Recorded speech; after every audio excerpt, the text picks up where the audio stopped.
my name's Esme and welcome to my pony care series. Today's episode is going to be all about mucking out, which is going to be a satisfying one because it is always so nice seeing a dirty stable then become clean. And also, if you already know how to muck out a stable, I do have some top tips and tricks that might help you out. But anyway, let's go and inspect my horse Joey's stable because I think he's made quite a bit of a mess.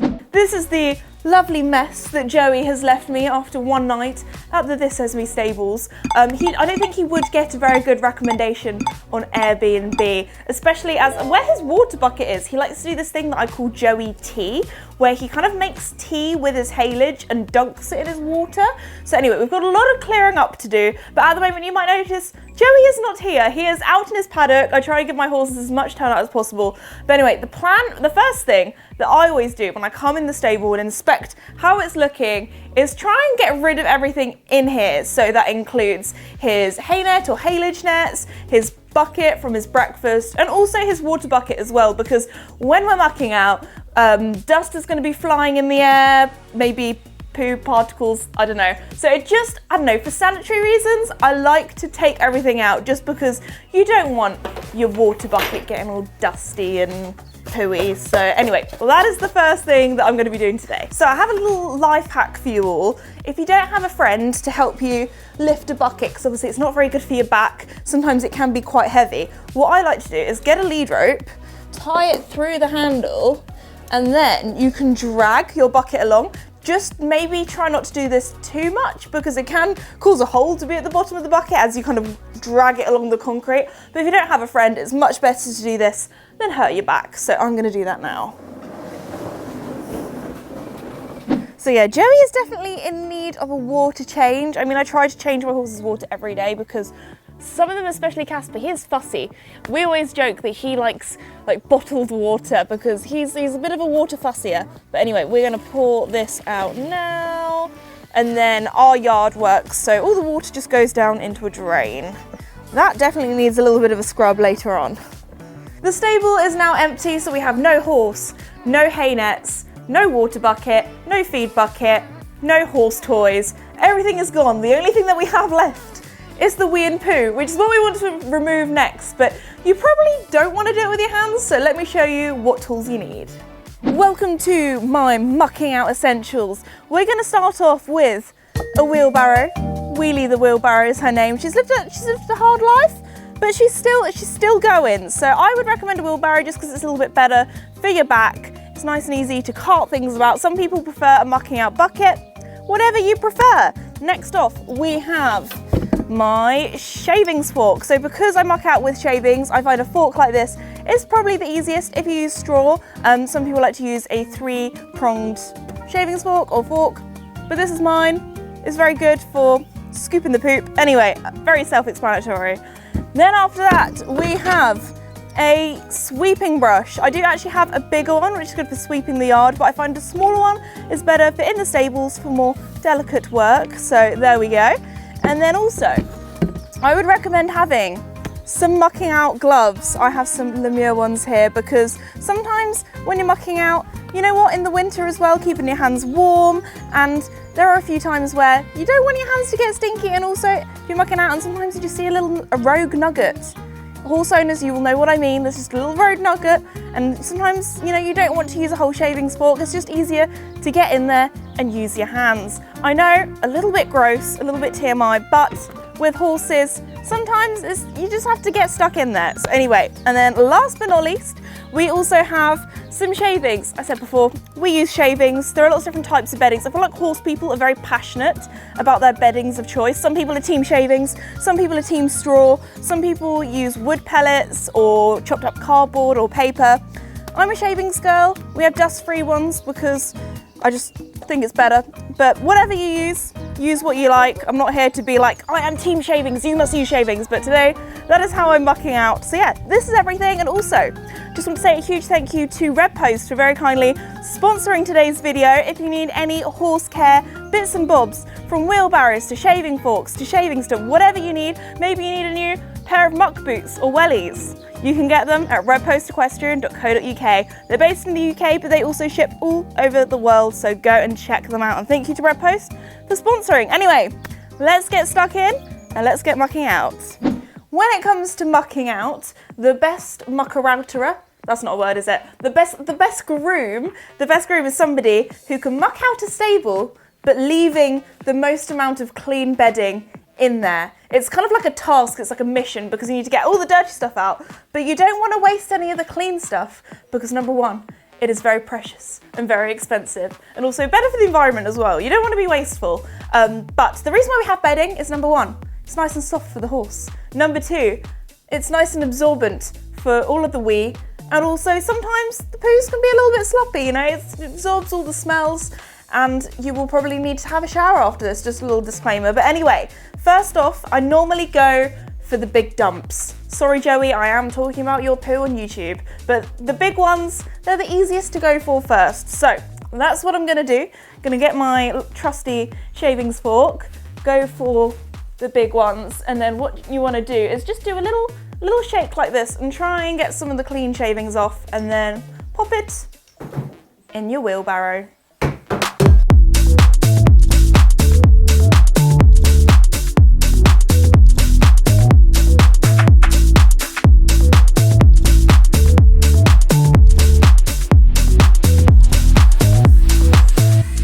Once you've removed all of the big droppings, then it's time to find the wet bit. There is normally a wet bit, and I have found Joey's wet bit here. And what I normally like to do with my shavings fork actually is try and remove any of the kind of clean bedding away from the wet and just sort of separate it, because the last thing you want to do is put loads of clean stuff in with the wet stuff. So I'm going to do that now, and what I normally do is make like a little circle of wet patch, and then after that I will pop it in the wheelbarrow. So I'm going to do some separating, some kind of tidying, and I'll be back with you in a bit.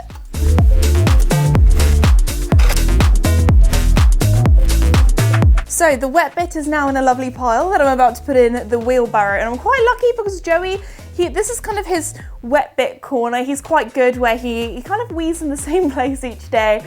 Other horses, not so much. You might find once you've mucked out a horse for quite a while, you kind of learn where they normally like to go to the toilet. But anyway, I'm going to get all of this wet stuff, which I often find is the stinkiest, and pop it in my wheelbarrow. What some people like to do is once they've removed all of the wet bit, just leave it and maybe brush and let the mats dry, because all of my horses are on rubber matting because it's nice and soft and squidgy and cushiony for them.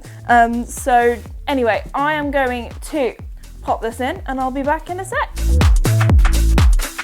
So yeah, some people, what they like to do once they've done the wet patch is just get a sweeping brush and just kind of let the wet patch dry out by removing any of the shavings or bits and bobs that are on it, and kind of leave it like this. Oh, actually, when you do this, you can sometimes find more little wet patches. I've missed a bit.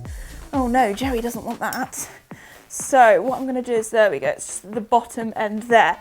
Also, another little top tip that I like to do is then I just like to fluff up all of the bank. So we have a little bank like this at the back, because the last thing you want your horse to do is roll and then get cast, which means they kind of get stuck with their legs in the air. So by having a bank, it's kind of like a safety reason, it's a safety feature to stop them getting stuck. So anyway, what I like to do is fluff it up, and then when you're fluffing up, you might find a little rogue nugget like this one here, and then you can scoop it up and pop it in. But anyway, this is actually pretty dry, so I'm going to fluff everything up and make sure that everything's looking good, make it all even. So I'm just going to little play around with this. I think it's now time to move the wheelbarrow out of the way, because it's not very useful being there. Now everything is kind of evened out, it's time to sweep. So this is something that I feel like is a very British way of mucking out, but because our stable doors, we like to leave them open during the day, let a bit of airflow in and out, I like to sweep a little bit of the shavings back, just so then it doesn't end up getting wasted going through the door. Some people like the whole stables to be like all shavings, but also if Joey, he likes to roll his ball around, and it's not very good for him to roll his ball around in the shavings, so we kind of leave that as Joey's racetrack. Anyway, so I'm just gonna sweep a little bit up, and then I'll be back with you once I've done that. Boom, we now have our shavings bale. Now Joey actually has quite a bit of shavings already, so we're not going to use the whole thing. Sometimes we use half, sometimes like a little bit of a sprinkling on top. But the tip to make sure you have enough shavings for your horse is the knee test. And you might be asking, Esme, what is the knee test? The knee test is where you have to drop down on your knees like that. And if it feels too hard, then you don't have enough shavings. So we're going to add a little bit more to Joey's lovely king size bed. He actually has a mare and foal size stable because he is my biggest horse. So that's why sometimes in filming it looks like I haven't given him much shavings, but he actually has more shavings than the average horse just because his stable is so big. Anyway, let's open this up. And he's going to get half today. So I'm trying to do this delicately. There we go. And then I just kind of break off the end, roll it over. My jumper's going to get very shavingsy.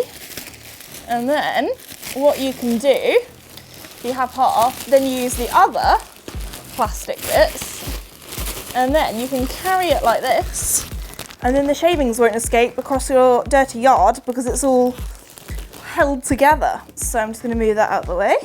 It is now time for the best part because the shavings, they need obliterating. So it's now time for a slow-mo shavings montage.